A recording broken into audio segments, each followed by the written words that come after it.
Assalamualaikum warahmatullahi wabarakatuh. Waalaikumsalam warahmatullahi wabarakatuh. Sebelumnya saya izin memperkenalkan diri. Saya Gasanya Kehilangan dan dia dari nomor absen 16. Pada kesempatan kali ini saya akan mempresentasikan hasil analisis dari cerita pendek yang berjudul Pulang Karya Adrianus Hendra. Cerita pendek yang berjudul Pulang Karya Adrianus Hendra ini menceritakan tentang tokoh Patua, seorang pengemis yang setiap harinya mangkal di kawasan perempatan jalan. 10 tahun yang lalu, tokoh Patua ini bukanlah seorang pengemis. Patua adalah sesosok family man yang selalu didambakan setiap keluarga. Hingga suatu saat, dia terkena PHK oleh perusahaan tempatnya bekerja yang membuat dia depresi berat dan berubah menjadi sosok yang pemurung. Tokoh Patua menggunakan uang pesangonnya untuk berjudi dan melakukan layaknya pengunjung di kota besar. Tak hanya uang pesangonnya, barang-barang yang berharga yang ada di rumahnya juga habis digadaikan, sebagian ada juga yang dijual. Kondisi perekonomian keluarganya sangat merosot jauh. Kondisi dari tokoh Patua pada saat itu juga semakin terpuruk jauh mata merbaginya. Akhirnya, tokoh Patua ini pergi meninggalkan keluarganya, pergi meninggalkan tanggung jawabnya sebagai kepala keluarga. Tokoh Patua memutuskan untuk membuka lembaran baru dalam hidupnya. Dia memutuskan untuk menjadi seorang penulis. Di dunia yang sekarang, bukan lagi di dunia yang dulu, semuanya sudah berubah. Senyum di wajahnya tidak pernah lagi dia tampilkan. Yang ada hanyalah wajah kusam dan dekil dengan bibir yang selalu cemberut, yang marah-marah pada Tuhan, mengutuk Tuhan, dan membenci semua orang. Malam itu di tengah-tengah udara malam dingin, Patua diselimuti oleh kehangatan. Muncul perasaan damai dan tenang menghampiri jiwa Patua. Malam itu juga Patua melihat kisah balik hidupnya yang indah. Malam itu ia menyadari bahwa ia selama ini salah, karena tidak pernah salah dan tidak pernah salah. Maaf. Dan dia mulai mencoba untuk mencintai takdirnya. Patua tersenyum, senyum yang lama hilang, muncul kembali, menghias wajahnya. Malam itu Patua adalah manusia yang paling bahagia di dunia ini. Selanjutnya yaitu unsur Indonesia. Yang pertama ada tema dari cerita pendek ini yaitu tema kehidupan. Yang kedua ada tokoh dan penambahan. Tokoh Patua mudah putus asa, tidak bertanggung jawab, egois. Yang ketiga ada alur. Alur dari cerita pendek ini yaitu alur campuran atau gabungan dari alur maju dan alur mundur. Karena pada awalnya penulis menyajikan cerita secara urut, kemudian penulis menceritakan kembali kisah masa lalu. Yang ketiga ada latar. Yang pertama itu adalah latar tempat, kawasan perempatan jalan dan kolong jembatan.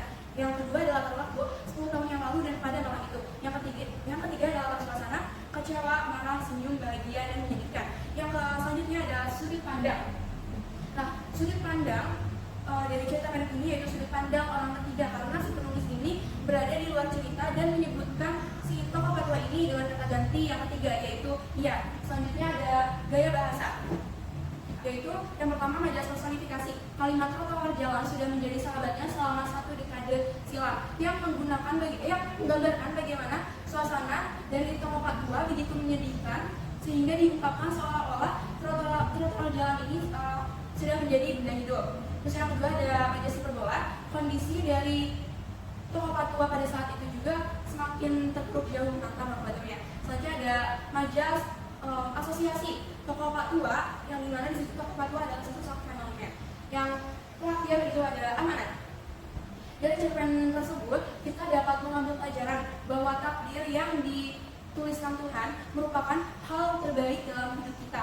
Waktu terkadang yang terbaik itu tak selalu indah seperti tokoh Patua yang pada akhirnya tidak lagi membenci takdirnya dan yang mulai mencoba untuk mencintai dan menerima takdirnya. Dari cerpen ini kita juga diajarkan kita harus menanamkan dalam diri bahwa ujian dan cobaan merupakan proses dalam hidup yang harus dijalani. Terima segala ujian, hadapi segala cobaan, dan jadikan ujian serta cobaan menjadi teman, hingga pada akhirnya kita bisa melalui ujian dan cobaan dengan baik.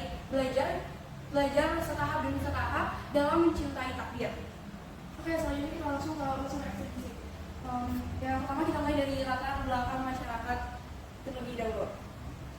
Nah, latar belakang masyarakat dari cerpen ini yaitu yang pertama permasalahan moral. Cerita ini juga mencerminkan permasalahan atau konflik moral yang dihadapi oleh tokoh utama dan keluarga, yang dimana tokoh utama lebih memilih pergi meninggalkan keluarganya, meninggalkan tanggung jawabnya yang selama ini ia pikul sebagai kepala keluarga, meninggalkan dan juga di latar belakang masyarakat ini ada kemiskinan. Keluarga tokoh utama menghadapi kesulitan ekonomi, tak hanya uang pesangonnya, barang-barang berharga yang ada di rumahnya juga ya habis digadaikan, sebagian ada yang dijual. Kondisi perekonomian keluarganya sangat merosot jauh. Selanjutnya latar belakang penulis.